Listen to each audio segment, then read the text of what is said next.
मानहियो जान से छोड़बो नहीं आसान से मरलो पछीन के ले अइबो भगवान से।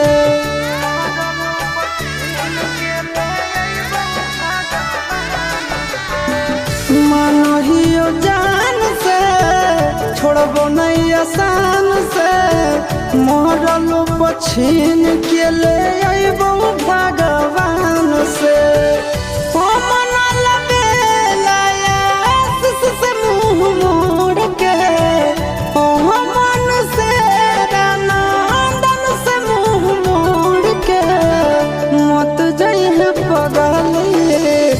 पगला के छोड़ के मत जाइए